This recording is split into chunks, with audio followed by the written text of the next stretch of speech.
Are you looking for a unique way to process the emotions of infertility? Well, look no further. In this episode, I'm interviewing Jamie Kushner Bleacher, who took that challenge and made it into a full-time business. Listen in as we talk about her experience creating art with IVF needles to bring purpose to the pain, while creating unique and beautiful artwork that has been featured nationally on TV. But we don't stop there. Jamie shares her personal fertility story and gives deep insights and strategies onto how to manage the infertility journey like a pro. So, get your paintbrush out and tune into this episode. Welcome to the Tru Fertility Podcast. I'm your host, Lea Nicole Trujillo, therapist turned fertility emotional wellness coach, and I'm here to share the tools that helped me and my clients reclaim their joy, unpause their lives, and triple their pregnancy rates. With a 100% success rate in emotional well-being and a 60% pregnancy rate, I'm here to radically transform your journey. Join me and my amazing guests for expert strategies, practical tips, and real-life trying to conceive stories with a dash of girl talk. So let's sprinkle some baby dust because it's time for Tru Fertility. Hey guys, welcome to another edition of the Tru Fertility Podcast. I'm your host, Lea Nicole Trujillo, and today I am joined by none other than the amazing Jamie Kushner Bleacher. Woo! I clap for myself. It's always awkward, right? When you get that, like, do I clap? Yeah, what do I do? When anyone says woo, I want to clap. Oh, thank you so much for being here today, Jamie. I am so excited to have her here. I actually found Jamie through a mutual, she's definitely a friend now, a virtual friend, Jessie Jakulski, who does surrogacy support. And I saw her doing some lives with Jamie, and I was like, oh my gosh, what a cool story. What an amazing experience. What cool pieces of art. First, she does glitter art or art through IVF needles. Yes. And with that in mind, I even bought a piece of her art too. And if you are watching on Spotify, the video version, or YouTube, you can actually see that art right there. That's Jamie's. Yes, I see you. You gave me the thumbs up, right? Yes. So cool. But we're going to get into it. And so technically, let's talk a little bit about Jamie's formal background. So as a self-taught artist, Jamie started creating mixed media pieces in high school and continued to do so throughout her college years at New York City's Fashion Institute of Technology. Woo woo, so famous. I love that. I feel like we should be talking about like what is that runway show? Oh, Project Runway. Yes, Project Runway. We all used to be together watching it because there were so many people from the school that would be on the show. It's really funny. That is really cool. So today's Jamie's main medium is ink on paper. She creates these magical abstract pieces by filling the same tool that brings many families hope and rainbow babies with ink, which are sterile IVF needles. Then releasing the ink over the paper in a way that builds up color and form through careful gesture and thoughtful placement. The way the ink moves across the paper, you can easily imagine a mermaid's tail swishing through the colorful pools of ink. So, yay again, Jamie. Thank you so much for being here and such a cool concept. Thank you so much for having me. I'm really excited and I love what you're doing. Yeah, awesome. Well, I want to definitely have a time for you to delve a little bit more into how you came to be and how this even came to you as far as the idea for the inspiration for your work, your personal journey, because I think that's really important to share. But before we get there, I wanted to ask you a couple of questions to get to know you a little bit more. And the first one is really, really important and really, really deep. And it is, what is your favorite type or color of glitter? Oh my goodness. Well, I love that. Okay, so I say glitter is my favorite color, so it's all encompassing. And I would say rainbow glitter, so I get all the colors. But I really love blues, purples, and pinks. And those are my favorite Ooh. colors. Glitter. When you say blue, purple, pink, is that like a combo that you are drawn to or just Yeah. one? And I think what's behind me right now, I was inspired by of like my answer, but I love painting in blues and I love painting in pinks. You put them together and it's a purple and they remind me of my childhood. They're very 90s vibes. And I always gravitate towards the bright, colorful colors. Also, bright, colorful colors make me happy. And painting, and the reason that I started painting, and I will delve into it, was to make myself happy. So I wanted to do bright colors and magical abstract work to bring myself joy.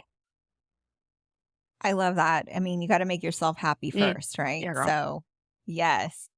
Love that answer. I, again, really love that blue artwork behind you. Again, if you're watching visually, you can see that beautiful piece there. And so, again, that goes just with what you were saying is your favorite. I wanted to ask you, I've noticed or I saw that you do actually work with your best friend now through the Glitter Enthusiast company, and her name's Ashley. So I want you to give me kind of the DL on what that's actually like, because I love my best friend.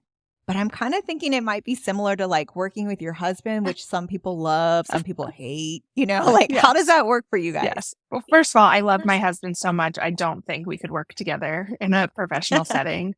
I'm too silly and he's too serious. Ashley and I met through our husband. So it's not like we were childhood friends or met in college or anything like that. We met when we were adults with careers. And I started, so when the pandemic hit, I've been painting with sterile IVF needles since 2016. But when the pandemic hit in 2020 and we were all home, and Ashley was home too, and she has a full-time job, and now she has 3 kids. She had 2 at the time. She was really amazing she's always been my biggest hype woman and talked and about everything. And she's a photographer. So we have opposite skills. And she's an event coordinator. We have opposite skills, but work together very seamlessly, I think. Where I'm really the creative. She's very creative as well.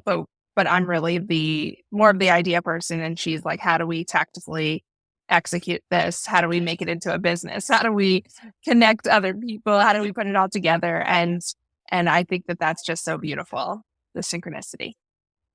Yeah, it sounds like you guys are like a perfect pair then together, especially to run like a business and to like think of new ideas and continue to grow that business. I mean, and we both have young kids, so it is hard. It's definitely hard. And especially like since the pandemic, like she's back at the office, things have definitely been more challenging just getting FaceTime. But I know she's always there to bounce ideas off of and help me get through harder things that don't come as naturally to me. Yeah. Do you think it's made your relationship or friendship stronger? I think so. I definitely think so. I also think that it's interesting because after the pandemic, we both have these small kids and they went to the same school. It made people get to know us better and easier for us to relate to each other and talk to our friends and make new friends together too. So. Hey, doesn't sound so bad. Maybe I'll consider a company with my best friend if we can think of one that we're both on the same page on. So love that. Okay. Yeah. I wanted to ask you too. I saw that you were on Good Morning America telling your story. So I want to know all about that experience, and I'm sure my listeners do too. So what is that like? Were you nervous? Like, tell me about that experience. What is it in in real life? It was the craziest, coolest experience. So that was in later 2021, almost 2022.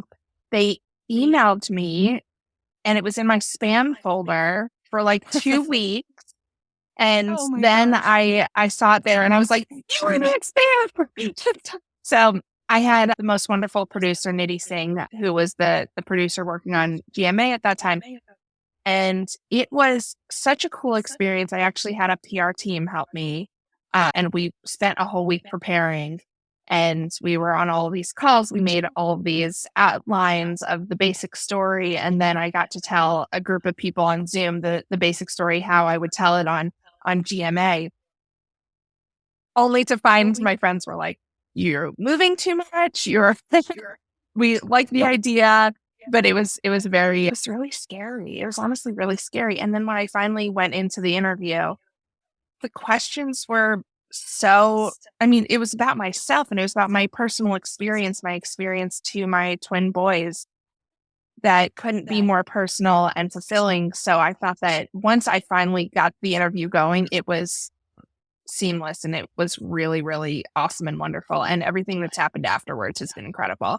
But sometimes I get so nervous about actually doing something and all the preparation work, I like want to back out. And then I remember that it's my own story. It's mine to tell. No one else can tell it just like me, and just go with the flow and beautiful things come out of it. I'm glad that you were able to kind of, again, get to that place with yourself and be like, whoa, whoa, whoa, calm down. Yeah. I got this. Yeah.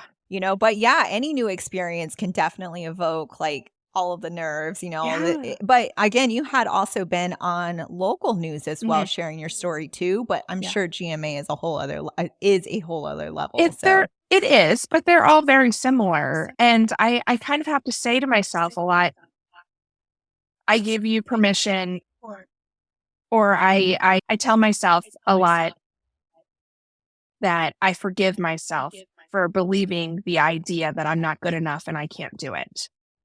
I forgive myself for not letting myself go there. And I'm ready to go now. So I'm always kind of apologizing to myself for the negative thoughts that are going through my head. I don't know if that's the right way to do it, but it works for me. Well, that's great. It's like almost like radical acceptance, essentially, just saying like, it's okay that I went there. Like, we're all human. Like, I'm human, and we're going to leave that in the past and not dwell on that, and let's move forward. So what a great way to look at that. Another couple of questions about that experience. Was it super early in the morning that you had to wake up and be there? No, it was virtual because it was during COVID. Oh, so it was a virtual interview, which was so nice because it's kind of on our terms. I had a PR team come to the house and set up and everything like that. And I had my wedding makeup artist come do my makeup. I was like, no one else could do that. It was cool. Amazing. I got to like glam it up. And hey, if you're going to be on national TV, what other excuse do you have, right? To get dolled up. So that's and it was so cool. I was at corporate at the time. I left a year ago to pursue this full time, but I was at corporate at the time, and when the interview came out, they blasted it to the whole company, and it was just really exciting, and it's very celebratory of all the hard things I've been through and the beautiful things that have come out of it. Wow. Well, that kind of leads me to my next area of discussion with you, which is essentially your story. I'd love it if you could share with our listeners, again, more of how you got to be where you are now and what you had to experience and what your journey was like. Absolutely. In 2015, my husband and I started trying to have a child. And of course, we thought it's going to happen in a second. And I'm off birth control now. So watch out, world, right? Now I'm like, did I need birth control in the first place? Yeah, I think that's all those feeling that we all have. We all have those feelings, yes. So it took 3 years to get to my beautiful 5-year-old twins, Ethan and Bennett. That included, I had 4 failed transfers, 2 egg retrievals, a hysteroscopy, 2 miscarriages, 2 times that the embryos didn't stick. I feel like just the gamut of it, everything about it was so hard and lonely. And we're talking 2016, 2017, 2018. These are times when we are not talking about infertility. And even the celebrities that we identify with infertility now, we're not talking about it then, just a few years ago. And I was on a call this morning and someone was talking about how no one's talking about infertility. And I'm like, now no one's talking about it. 2024. Try, a little less than 10 years ago, no one was talking about it. And I thought that IVF equaled baby. I thought being birth control equaled baby. When I figured out that wasn't working, IVF equaled baby. What I did not realize is that IVF is a roller coaster as well. And I didn't have any friends that were going through that. And I feel like I was the first of my friends. Now, like, everyone is going through it. But at the time, it was just very lonely. And for me, I've always used art as my safe place. I've always used art to express myself when I didn't want to. When I didn't want to show up, I could show up in my work. And from the corner of my eye, one day when I was painting, because I painted so much through my fertility journey to kind of ground myself, I saw all of these IVF needles. And I was like, what would happen if I put some alcohol or ink through these needles? What would come out on the paper? And what came out was so beautiful. And it was this living metaphor all of a sudden, that all the trials and tribulations from this little stupid little tool and the beautiful things that can come out of it when you don't know the outcome were so fulfilling and completed my family and made me connect with all these incredible people I had no idea were out there, and made me help all of these people that didn't know that they were alone, and then found out all the realizations about IVF just like I did. Wow. And so like when you started sharing, you just started posting like on social media, like just your art piece, and then said that it was with IVF needles? Was that kind of the first time you shared your story? Has infertility taken too much from you? Are you unsure how you can keep going on this path? Maybe you've tried some affirmations, but it's just not cutting it. If this sounds like you need the Resilience Roadmap for Trying to Conceive. It's a free step-by-step guide to reclaim your joy and unpause your life that I use with clients to get unparalleled results. Get yours today by going to www.leanicolecoaching.com. That's LEANICOLE coaching.com, or check the show notes for the link.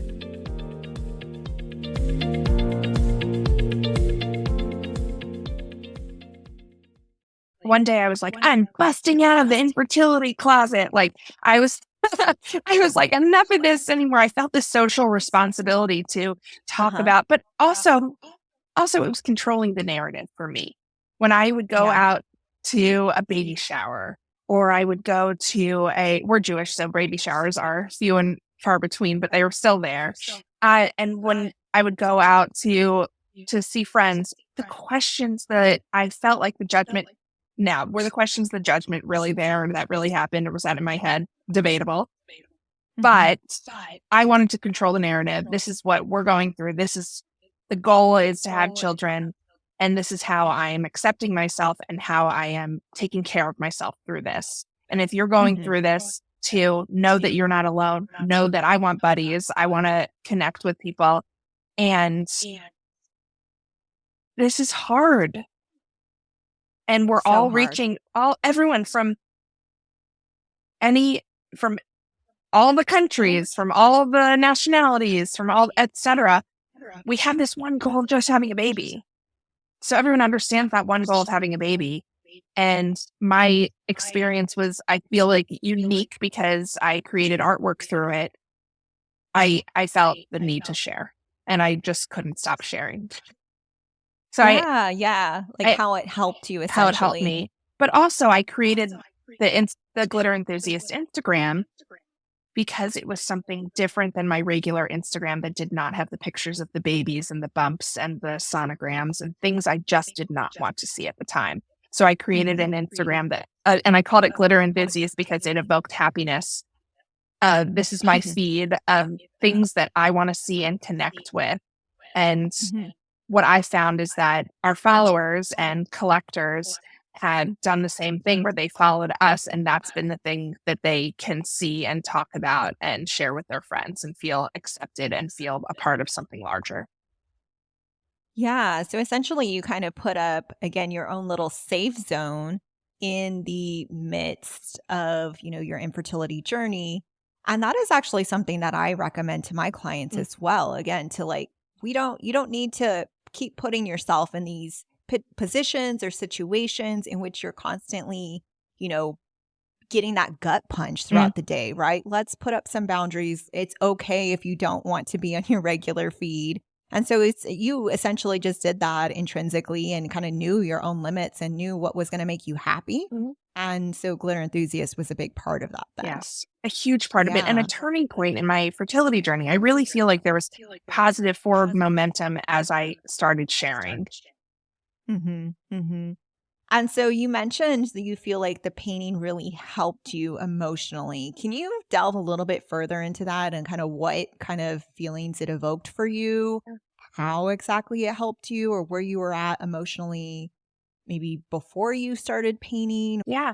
Well, the first thing is it's hard for me to put into words. That's why I put into art.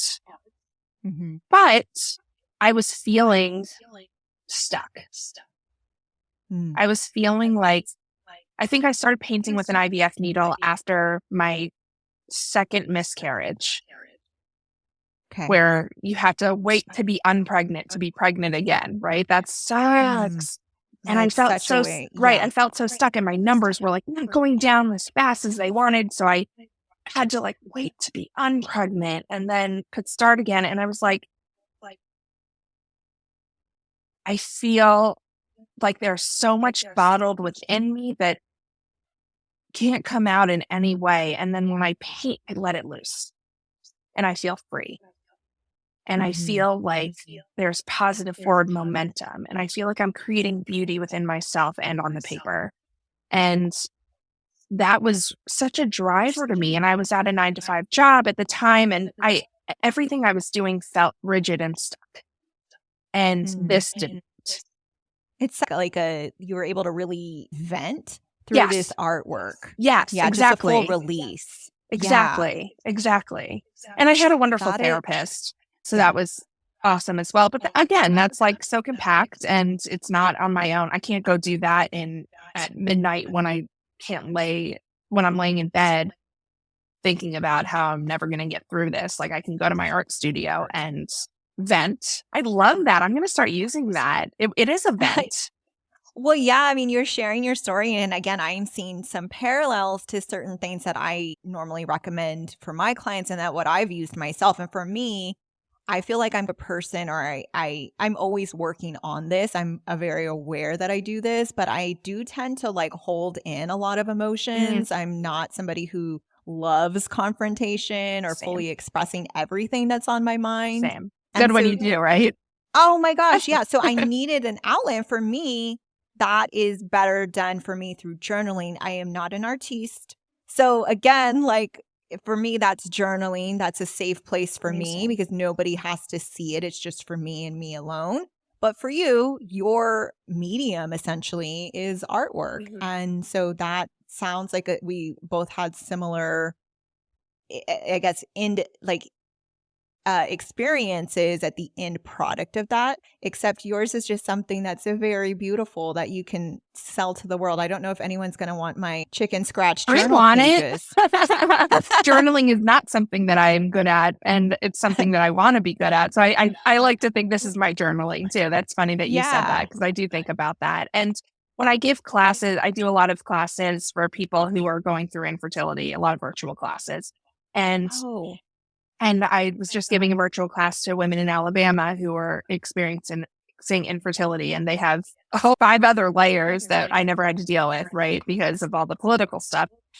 Yeah. And they were getting to express themselves in that way. And yeah, I do very much equate that to a journaling or a personal vent. Yeah. So speaking of which, you do lead these classes for other women who want to try artwork as a outlet for them during this process.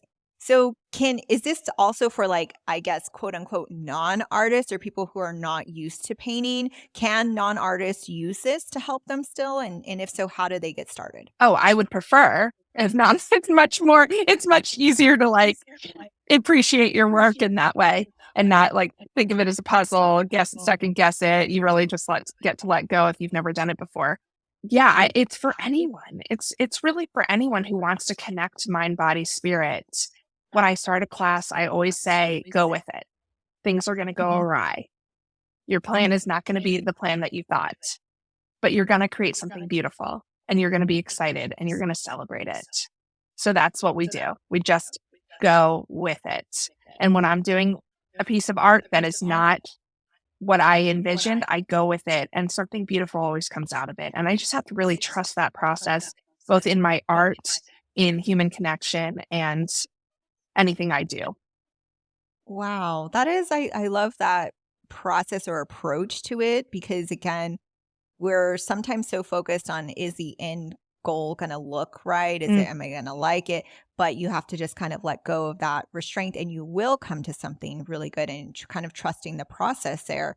And when I hear you saying that, it makes me kind of think in a sense, you're like training or preparing, people, women, whoever you're working with for almost the highs and lows and unpredictability of a fertility journey. That's very similar in the approach. Yes, absolutely.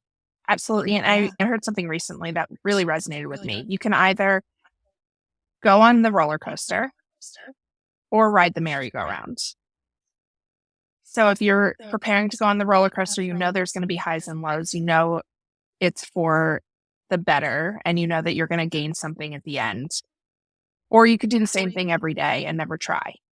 Wow. I love that. I know. Isn't that definitely cool? going to use that. That is so cool. I know. It really resonated. And I have so many things in life that could resonate with me. And then after I had my kids, so I went through this crazy long fertility journey, and finally with my last 2 embryos I had more later to bank, but my last 2 embryos of the bunch, we transferred them in December 2017, and those are my kids now. And neither of them were supposed to work. We transferred 2 because they were such low grade, and neither were going to work, and neither were going to stick. And then, ta-da! Wow. Yeah. Wow. Yeah. That is such a cool story. I mean, again, we only know so much, right? Even doctors, right? So, right. Yeah, I'm so glad you were able to take your chances essentially and just go with it if that was in your heart and what felt right for you guys. Yeah. Yeah, absolutely. Absolutely. And I love I love what you do with clients and advise them. I really wish I had someone at the time. I did not have anyone that was my person go through these trials and tribulations, except for my husband, who his job was to stay grounded and keep me as grounded as possible, but not find solutions or not question the what the doctors were saying, the protocols.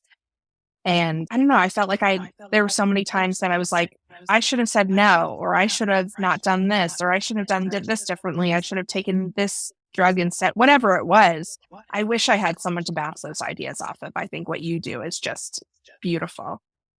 Oh, well, thank you so much. I don't think you're atypical, however, though. I mean, it can be really hard we're so conditioned in our society to be like, okay, the doctor said this, so that's the only option. That's exactly what I have to do. Right. That's my only choice. But again, it takes time. It takes you kind of being in this area sometimes for a while to start to feel comfortable about trusting what's going to be right for you. Mm-hmm. And, getting a second opinion and not being afraid of that and not being afraid of voicing your concerns or what feels right for you. So it's kind of definitely a learning process. And yeah, I mean, you have to just learn to trust yourself and be okay with being brave in that one moment, right? To just voice what you're going through and what you're feeling. Absolutely. I guess I've seen in your post that you love working with your therapist. You mentioned you did see a therapist at certain points of your journey. Mm-hmm. Can you share a little bit more about that and how that particular piece, somewhat helped you? Yeah. So I actually pick therapists based on experience. So I found a therapist that specialized in this. And thankfully, awesome. Thankfully we live near DC, and there's a lot of amazing help here. And now I have, past infertility. My sons both have a very rare genetic disorder, nothing that could have been caught by any infertility tests or anything like that. I always have to caveat that. And I have a wonderful therapist now who has a son with a rare genetic disorder. And that to me is just so helpful because yes, I want to vent. Yes, I want someone to hear and give me great advice, but I also want someone that understands it, has been on the other side of it, can give me tactical advice, things that another mom wouldn't necessarily know or understand or feel. Yeah, it's like, again, that context, that life experience is very valuable. We want education, we want background, we want evidence-based methods. But if you compare that with background experience and life experience, that's a whole other ballgame that you're getting that extra level of support for. So I'm so happy that you found, somebody at that point and then somebody at this point in your life to continue to support you as you move and grow throughout your whole life journey. Yeah. Therapy is and we're in Mental Health Awareness Month, and yes, therapy is everything. Yay, May. Yay, May. Yes, indeed. Coming off of infertility awareness into mental health awareness, you've been very busy, I'm sure. Yes, definitely. Just doing all sorts of things. I know we talked about therapy. We talked about the artwork. Was there anything else that you feel like helped you through, your journey with so many highs and lows? And what else would you suggest would be helpful to other women in this space? Okay. So when I was going to Shady Grove, they were very against Zoloft. They were very against taking any kind of medicine to help with all of that. So I worked with my psychiatrist and my psychologist, and we together decided that I needed to be a little more even. I needed the highs couldn't be so high and the lows couldn't be so low. I need to take the edge off a bit. So I started taking Zoloft, and we actually reached out to Shady Grove Fertility and said, this needs to be a part of the protocol. And they were like, okay, because we asked, or we said, this is what we're going to do. And otherwise I would have been so much more anxious. Had I not even known that was a possibility. So taking Zoloft has been and continues to be essential in my life.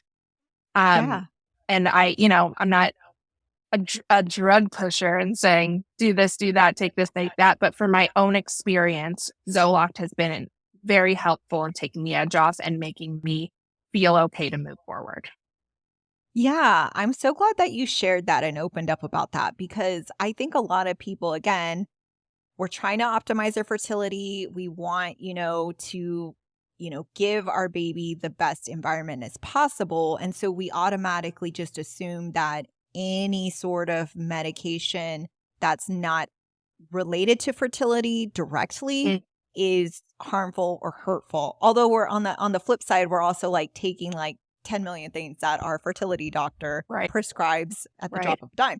So yeah, and we said that the reward outweighs the risks, basically. Exactly. That's essentially what it is. And you have to keep in mind, like, there are other aspects to the health of your baby than just like the potential drug on your physical note. There's also the emotional effect when we're talking about like epigenetics and like the uterine and your body's overall harmony, in essence, right? Your emotional stability. Are you feeling good throughout your pregnancy? Because that also plays a role in, and I think that's a big piece that people forget about sometimes. So again, trying to kind of work with your doctors and seeing, if you think that your emotional, balance can be managed through other methods, that's obviously the first step, right? That's the first tier of support. But if for some reason that's not enough for you, it's okay to consider other methods too. And I think that's something we're just starting to get the message out about. So I think that, again, I really appreciate you sharing that. I think that's important for people to hear. Thank you. Thank you.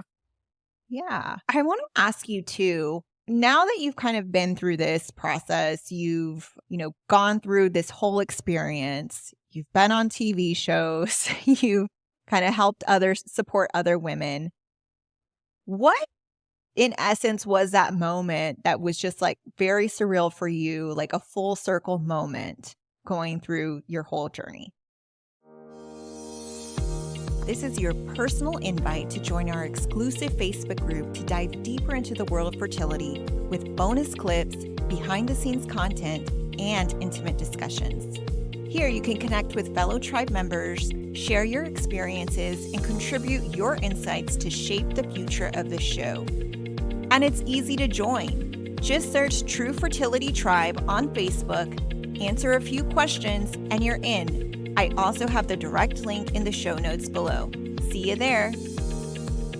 I mean, besides the obvious, having the children and that day and all the emotions that came along with that and watching them grow into these beautiful humans and empathetic, kind, hilarious people, that it's constantly like, I did that. How did we do that?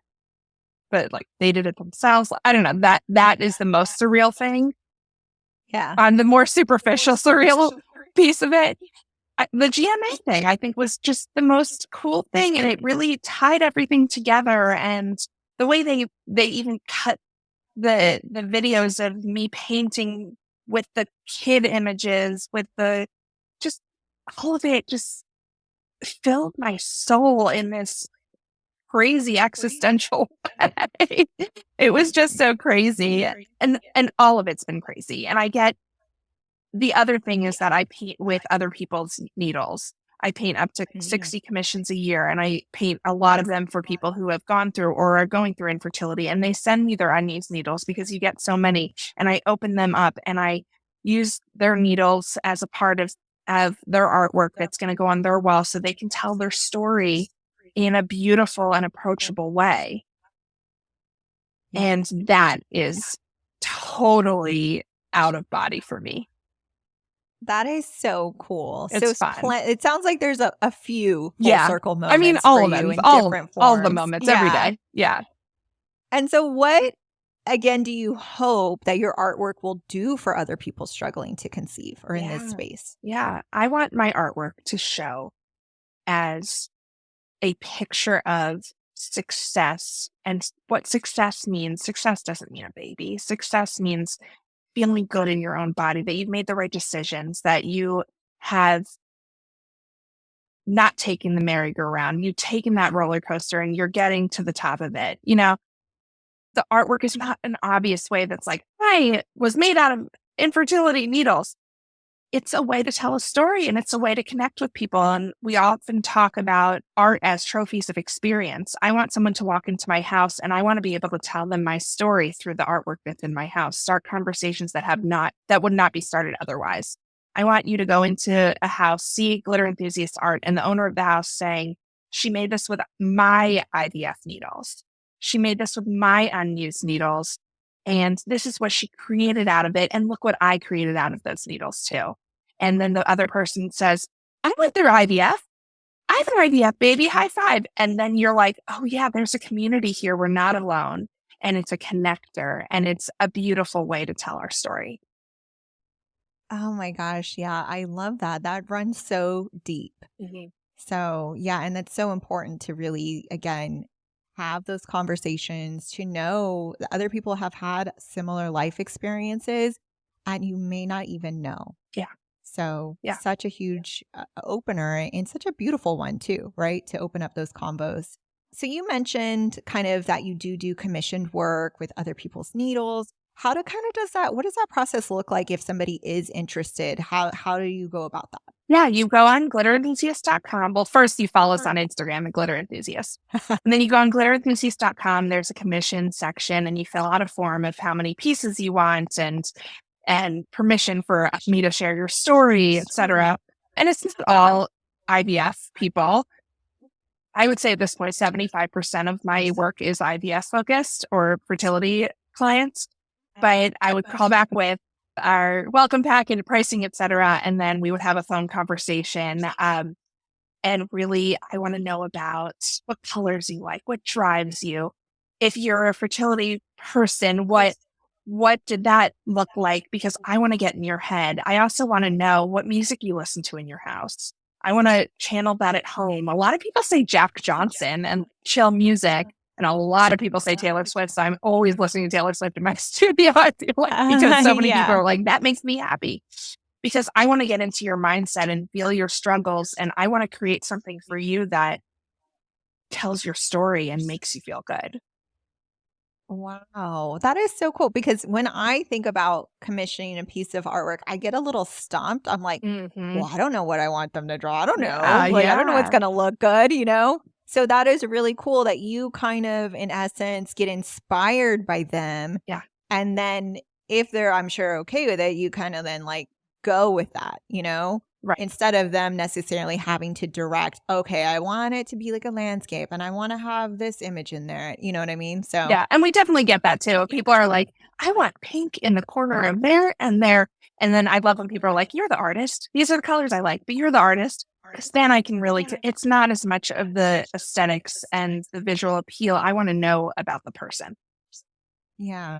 And I see you also do like paintings of embryos. So what is that like? Yeah. So a person would email me a picture of their beautiful embryo. And a lot of times I'll do embryos that one painting I did 8 embryos and it was like one that worked and the other 7 that didn't.